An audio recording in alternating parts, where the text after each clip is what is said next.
Bismillahirrahmanirrahim. Assalamu alaikum, dear friends. Hope you will be fine with good health.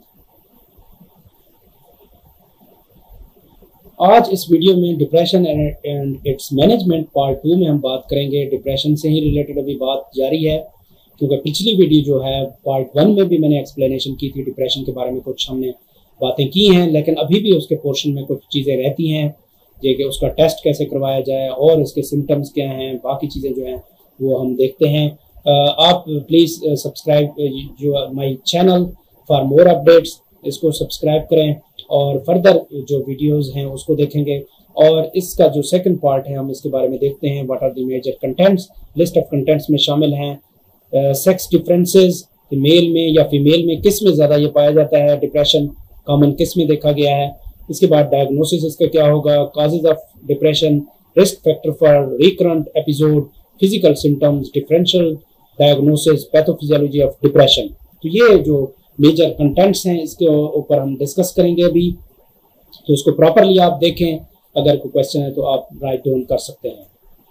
इसके बाद यहाँ पे sex differences in depression, women are more likely than men to present with depression. तकरीबन 2 times more higher risk is there of depression in the women, यानी females में ये depression जो है 2 times हायर है देन मेन। तो इसमें हम बात करेंगे women are more likely to present with comorbid anxiety and somatic symptoms इसमें देखे गए हैं।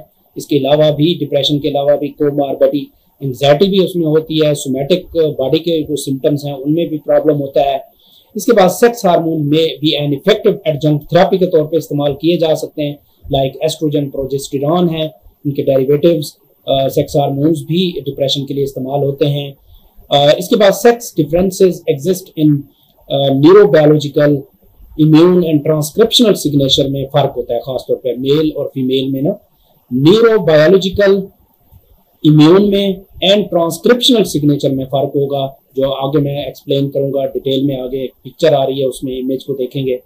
Postpartum is a time of greatest risk for depression in women's lifetime. तो ये सबसे ज्यादा पोस्टपार्टम जो है बच्चे की पैदाइश के बाद जो कंडीशन होती है उसमें इम्यूनिटी बहुत कम हो जाती है फीमेल्स के अंदर, वीमेन के अंदर, और वो खतरा कर सकती है डिप्रेशन का। तो ये मुख्तलिफ टाइप्स हैं, हम देखते हैं आगे कि इनमें कैसे ये देखा गया है सेक्स डिफरेंसेस इन डिप्रेशन। तो सबसे पहले हम देखते हैं एपिडेमियोलॉजी के लिहाज से, क्लिनिकल प्रेजेंटेशन के लिहाज से एंड ट्रीटमेंट एफिकेसी के लिहाज से दोनों में क्या डिफरेंस है। मैं शॉर्टकट यहाँ पे बताऊंगा, ज़्यादा एक्सप्लेन नहीं करूंगा। Twice more likely to be diagnosed with depression, यानी फीमेल जो है इसमें ट्वाइस होता है डिप्रेशन की जो डायग्नोसिस है, और इसमें जो है वो थोड़ा होता है मेल के अंदर। More likely to experience melancholic feature इसमें ज़्यादा होता है, मेलनकोलिक। इसके बाद एक्सपीरियंस हायर सिम्टम सिवियरिटी है इसमें, और higher rates of comorbid substance use इसमें होते हैं। इसके बाद more likely to experience atypical feature, इसमें somatic and cognitive effect symptom देखे गए हैं।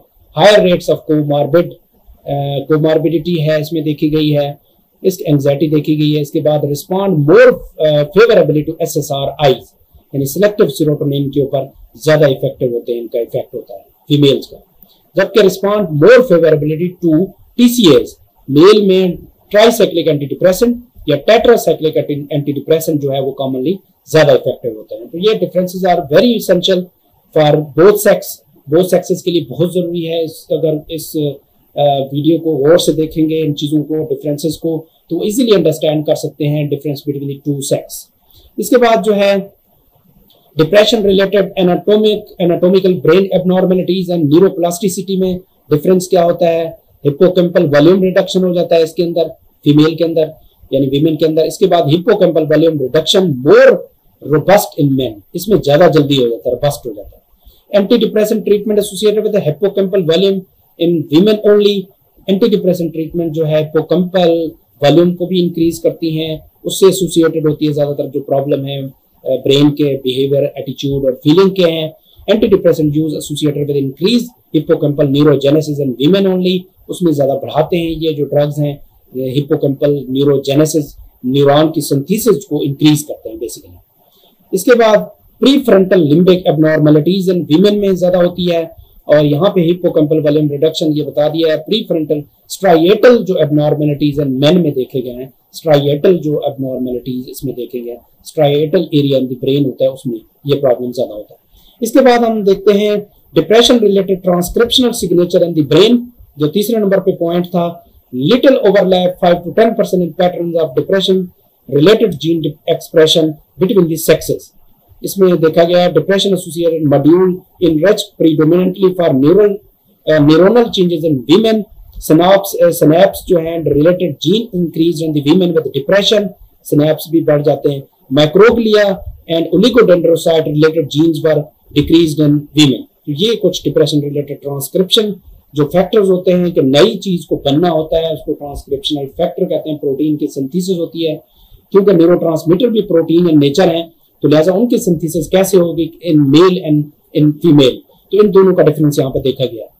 Depression associated modules were enriched for genes expressed in several cell types in men, synapse related genes were reduced in men, ये भी synapse related कम हो जाती है यहाँ पे। Microglia and oligodendrocyte related genes were increased in men, यहाँ पे decrease हुई है, यहाँ पे इंक्रीज हो रहे हैं। तो ये डिफरेंस इनके दरमियान देखें आप, और इनकी ट्रीटमेंट को कैसे मैनेज करना है ये भी देखना होता है। और साइकोथेरेपी, एंटी डिप्रेसेंट जो ड्रग्स हैं दोनों का ट्रीटमेंट जो है वो इस्तेमाल किया जाता है फॉर दी बोथ यानी sexes. Depression related immune signature में depression is associated with increase interleukin 8, interferon gamma and leptin level, इसमें डिप्रेशन में इंक्रीज हो जाते हैं फीमेल के अंदर यानी वीमेन के अंदर, and decrease adiponectin and interleukin 5 भी इंक्रीज हो या डिक्रीज हो जाते हैं। तो ये दो डिक्रीज होते हैं फैक्टर्स, पैरामीटर्स हैं बॉडी के अंदर, ब्लड लेवल पे इसको चेक करवाया जा सकता है। इंटरल्यूकिन 8 है, इंटरफेरॉन गामा है और लेप्टिन लेवल, और इंटरल्यूकिन 5 है, एडिपोनेक्टिन है, ये कम हो जाता है। इसके बाद जो नॉर्मल, क्योंकि इस वजह से ओबेसिटी भी बढ़ जाती है फीमेल के अंदर, वेट जो है ना वो बढ़ जाता है, ओवरवेट हो जाता है। इसके बाद depression associated with changes in concentrations of several immune related proteins including CRP level जो है वो बढ़ जाता है, इसमें चेंजेस आ जाती हैं खासतौर पे मेल के अंदर। तो लिहाजा सेक्स डिफरेंसेस मैंने आपको बताया। अब हम जाते हैं डिप्रेशन की काजेस क्या हैं, बेसिकली कौन कौन सी काजेस हो सकती हैं। इसको प्रॉपरली आपने अगर देखी वीडियो को तो आपको हर चीज के बारे में समझ आ जाएगी, डिप्रेशन होती क्या है, किस तरह होती है, क्या क्या कंडीशंस हैं, क्या क्या सिम्टम्स हैं, एवरीथिंग यू विल लर्न, और अगर डिजीज ट्रीटमेंट के बारे में भी आप समझ सकते हैं। तो अब यहाँ पे बात करेंगे डिप्रेशन काजेस में। सबसे पहली काज है जेनेटिक्स, कि जीन में जो है मदर टू फीटस जो है वो ट्रांसफर होते हैं पेरेंट्स से, ऑफस्प्रिंग्स में जो ट्रांसफर होते हैं जीन्स, उनकी वजह से ये जेनेटिक्स में पाई जाती है। तो डिप्रेशन उस पेशेंट में, उस पर्सन में जो ऑफस्प्रिंग होगा उसमें हो सकता है। इसके बाद ब्रेन बायोकेमिस्ट्री जो है इसकी अगर देखी जाए, ब्रेन केमिस्ट्री इम्बैलेंस हो जाता है जिसके अंदर ये प्रॉब्लम आ जाता है। पुअर न्यूट्रिशन अगर इनटेक करेंगे, diet properly, vegetable healthy diet जो है नॉर्मली जो है वो नहीं इनटेक करेंगे, पुअर न्यूट्रिशन है, तब डिप्रेशन की जो काजेज में शामिल हो जाता है, ये प्रॉब्लम आ जाता है। फिजिकल हेल्थ इशू हो जाते हैं, समटाइम्स कोई ऐसा फिजिकल हेल्थ इशू हो जाता है, इंजरी हो जाती है ब्रेन की या और कोई प्रॉब्लम होता है जिनसे ये डिप्रेशन इंड्यूस हो सकता है। ड्रग्स हैं कुछ जो ड्रग इन डिप्रेशन को इंड्यूस करती हैं, और इसके अलावा स्ट्रेस है, इससे भी खासतौर पे कंटिन्यूअस स्ट्रेस अगर लेना तो वो भी डिप्रेशन की काज में शुमार होता है। इसके बाद पेरेंट्स की अगर हम बात करें, ये पेरेंट्स हैं वो जीन है उनके अंदर और वो चाइल्डहुड में ट्रांसफर हो गए हैं, और इसके अलावा यहाँ पे एडल्टहुड जब पर्सन साइज में एज में बड़ा होगा तो health, chronic diseases, life threatening illness बढ़ जाएंगे, रिलेशनशिप सेपरेशन, वायलेंस वगैरह बढ़ जाएगा, और फाइनली पॉलीजेनिक हेरिटेबल जो जीन्स हैं, एनवायरमेंटल फैक्टर्स मिल के ये इंक्रीज रिस्क ऑफ डिप्रेशन बढ़ा देते हैं, ये इंक्रीज रिस्क ऑफ डिप्रेशन। तो ये जेनेटिक जो है this is also involve in depression, ये बहुत इंपॉर्टेंट है। अगर प्रीवियस हिस्ट्री देखी जाए उन पेशेंट की तो उनके वालिदैन में अगर ये देखा गया है तो बच्चों में भी चांसेस हो सकते हैं। तो पहले अगर प्रीलिमिनरी वो एहतियात करें तो उसको बचाया जा सकता है स्टार्ट में। Risk factor for recurrent episode of depression, risk factor कौन कौन से हो सकते हैं कि दोबारा रिकरेंट हो जाता है, रिलैप्स हो जाता है उस डिजीज का, यानी डिप्रेशन दोबारा हो सकता है। कौन कौन से फैक्टर हैं जिसको हम कंट्रोल कर सकते हैं, कौन से ऐसे फैक्टर्स हैं जिसको कंट्रोल नहीं कर सकते हम।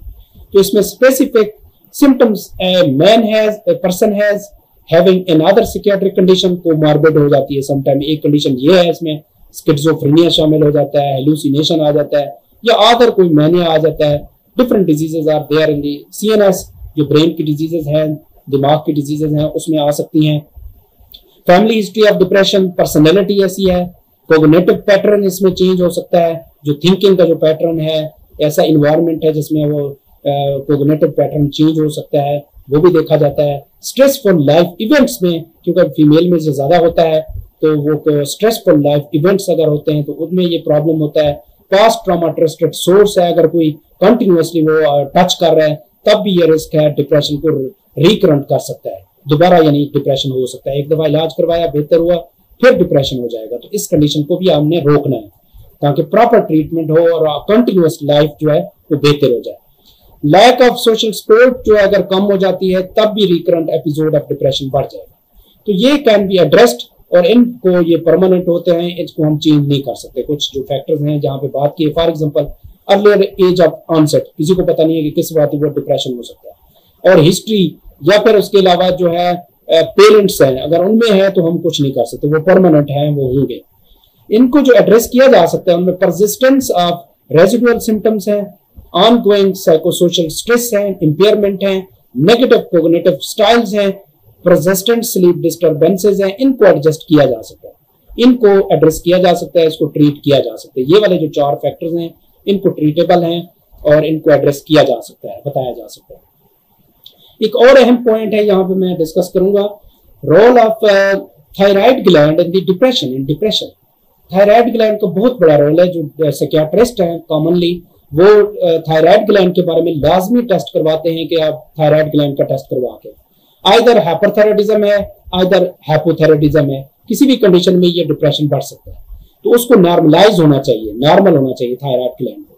तो लिहाजा अगर वो रीजन नहीं है तो कुछ और रीजन हो सकती है, लेकिन इसमें ये रीजन भी बहुत जरूरी है। थायराइड डिसऑर्डर्स हैं, थायराइड रिप्लेसमेंट थेरेपी है, उसको दिया जाता है। थायराइड अगर कम होगा तो उसको थायराइड रिप्लेसमेंट थेरेपी दी जाती है, थायरॉक्सिन वगैरह दिया जाता है, T3 दिया जाता है, ट्राई आयोडोथेरोनिन जिसे कहते हैं, मॉड्यूलेट्स की elements in the pathology of depression, और ये की एलिमेंट्स हैं पैथोलॉजी ऑफ डिप्रेशन में। इसके बाद implication of the thyroid hormone in major depressive disorder में इसकी इंप्लीकेशन भी देखी गई है। इसको प्रॉपर्ली टेस्ट करवाना चाहिए, तब भी हमें पता चलेगा इसकी ट्रीटमेंट क्या है, और इसके मुताबिक हमें ट्रीटमेंट, अगर थायराइड ग्लैंड को एडजस्ट किया जाएगा तो ऑटोमेटिकली डिप्रेशन भी ठीक हो सकता है। तो लिहाजा फिजिकल सिम्टम्स ऑफ डिप्रेशन क्या हो सकते हैं, फिजिकली जो हमें सिम्टम्स नजर आते हैं, एक तो ये प्रॉब्लम होता है स्टार्ट में, एक पेन जो है वो दर्द, सर दर्द ज्यादा होता है, जोड़ों में दर्द होता है, पेट में दर्द होता है, मल्टीपल जो एक्स हैं या जो हेड एक्स हम कहते हैं।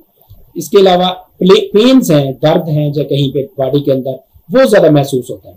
इसके बाद नाजिया हो सकती है, नोजिया एंड वोमिटिंग कहते हैं, मतली आना, उल्टी आना।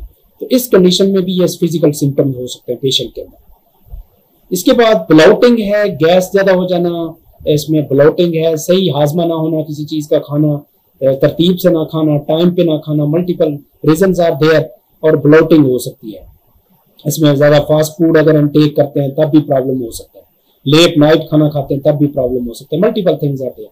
इसके बाद वीकेंड इम्यून सिस्टम हो सकता है कि इनमें इन्फेक्शन के चांसेस बढ़ जाते हैं, फीवर के चांसेस बढ़ जाते हैं।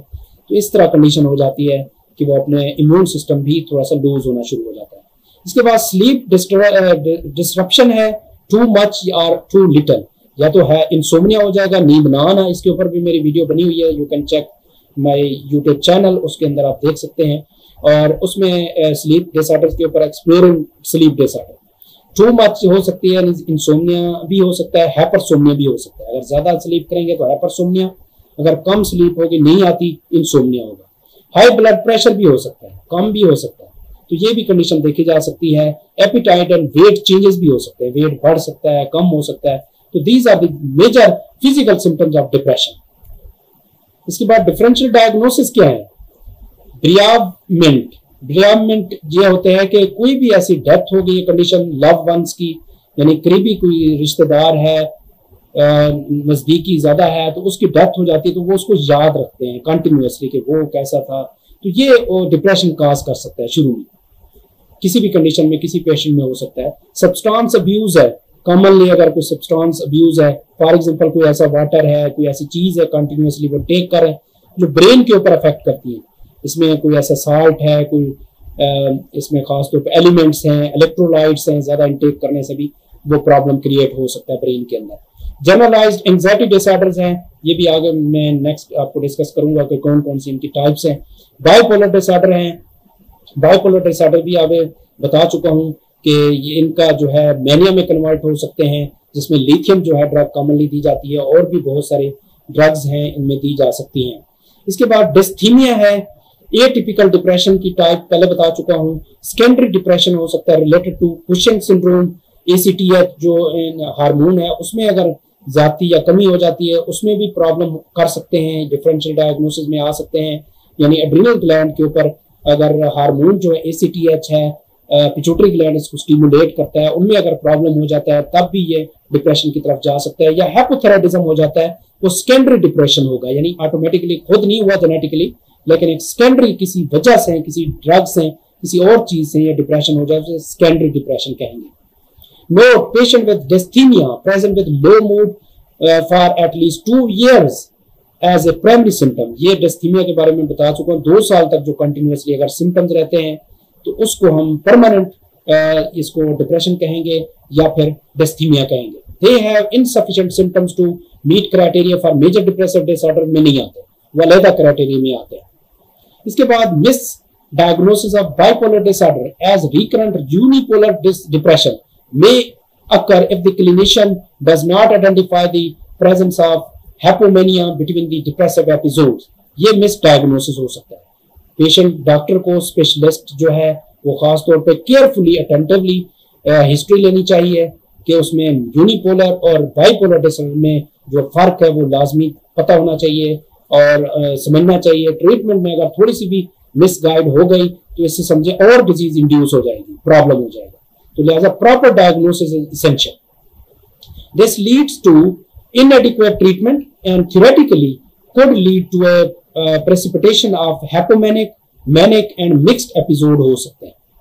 लाइक पहले मैंने बताया था जनरलाइज्ड एंजाइटी डिसऑर्डर क्या होते हैं, उनके अंदर जो सब टाइप्स आती हैं ऑब्सेसिव कंपल्सिव डिसऑर्डर हैं, ओसीडी जिन्हें हम कहते हैं, वहम की बीमारी कहते हैं कि मैंने ताला लगाया था या नहीं लगाया था, हालांकि लगा के गया, फिर चक्कर लगाने आएगा, लगा के गया हूं या नहीं। तो इस तरह की जो कंडीशन है ऑब्सेसिव कंपल्सिव डिसऑर्डर है। इसके ऊपर अगर कोई कहेंगे कमेंट्स में तो इंशाल्लाह मैं वीडियो बनाऊंगा। इसके बाद पैनिक डिसऑर्डर्स हैं, तो पैनिक कंडीशन हो जाती है कि डर, जैसे कोरोना वायरस है उसकी वजह से कि ये क्या होगा, अगर हो जाएगा तो कैसे होगा, ये भी बहुत डिप्रेशन की तरफ ले जाती है, बहुत सारी डिजीजेस की तरफ ले जाते हैं panic disorder.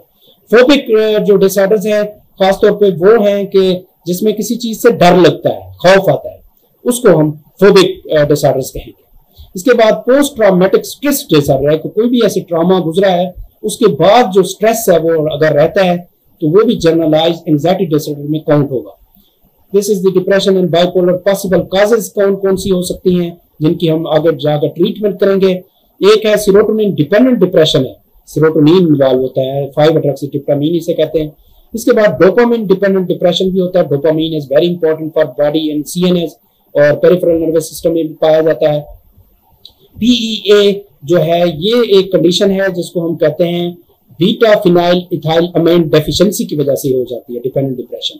Heavy metal toxin, जैसे मैंने बताया था कि अगर कोई अब्यूज हो जाता है, टॉक्सिन को इनटेक करता रहता है कंटिन्यूअसली, इंडस्ट्रियल एरिया में है तो ब्रेन एलर्जीज हो सकती हैं, टॉक्सिन की वजह से भी डिप्रेशन और डिजीजेज हो सकती है सीएनएस की। इसको भी देखना चाहिए कि कोई भी ऐसा फैक्टर जो बाहर से इफेक्ट कर रहा है बॉडी के ऊपर, जो एनवायरमेंट से आ रहा है, उसको देखना चाहिए, डिटेक्ट करना चाहिए।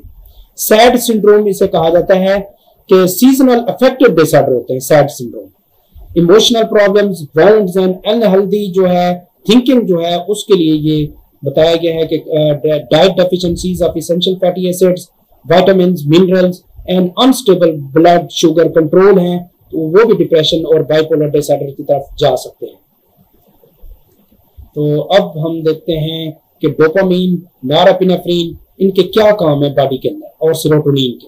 डोपामीन जो है अलर्टनेस कॉज करता है, क्लैरिटी यानी एम्बिग्युइटी, अगर इनसे क्लैरिटी नहीं होगी तो एम्बिग्युइटी पैदा हो जाएगी, ये डिजीज है। मोटिवेशन ये पैदा करवाता है, डोपामीन नहीं होगी तो हाइपर हो जाता है, यानी हाइपर कंडीशन हो जाएगी। इसके बाद वर्किंग मेमोरी अगर ये प्रॉपर रखता है, अगर नहीं होगी तो पैसिव हो जाएगी, कम हो जाएगी मेमोरी। तो इनकी अलर्टनेस डोपामीन की भी बहुत जरूरी है। इसके बाद हम देखते हैं नॉरएपिनेफ्रिन के क्या रोल है, क्या फर्क है।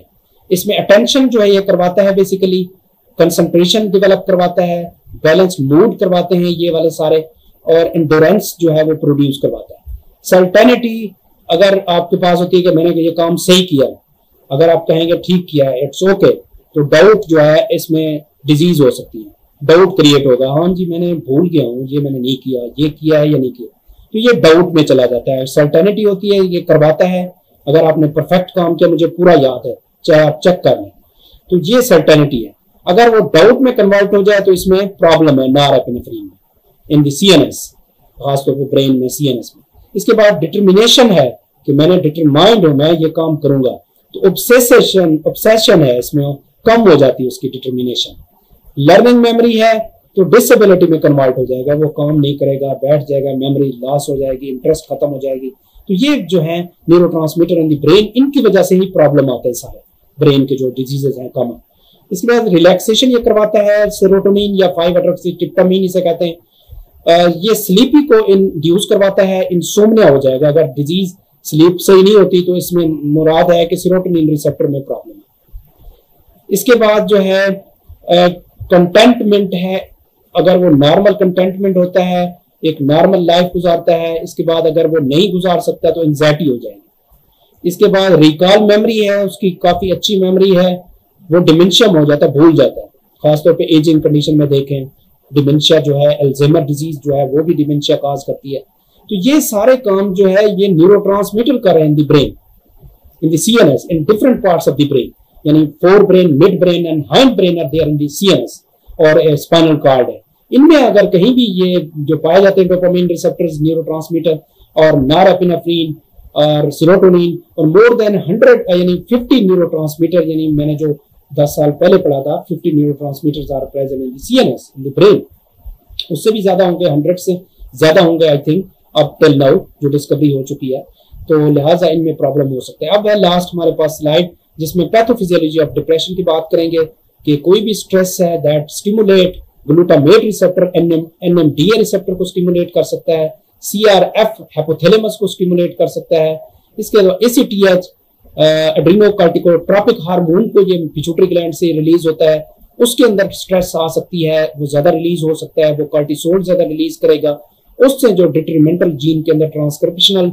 जो रिस्पांस है वो बढ़ सकता है, और ये फाइनली न्यूरल एपोप्टोसिस काज करते हैं, न्यूरोजेनेसिस ये काज करते हैं, नॉर एड्रेनालिन भी कहते हैं, नॉर एपिनेफ्रिन भी कहते हैं, नॉर एड्रेनालिन या नॉर एपिनेफ्रिन यहाँ पे लिखा हुआ है। इसके बाद यहाँ पे अल्फा 2 रिसेप्टर्स हैं, इनको ये स्टिमुलेट करते हैं सिग्नल ट्रांसडक्शन पाथवे को, 5-हाइड्रोक्सीट्रिप्टामाइन जिसे सेरोटोनिन रिसेप्टर मैंने बताया है, यह एपिनेफ्रिन नॉर एपिनेफ्रिन है। बीडीएनएफ जो है ये ब्रेन डिराइव्ड ये न्यूरोट्रॉफिक फैक्टर है, बीडीएनएफ, ये भी इंपॉर्टेंट है, इसका भी रोल है देखा गया है डिप्रेशन में।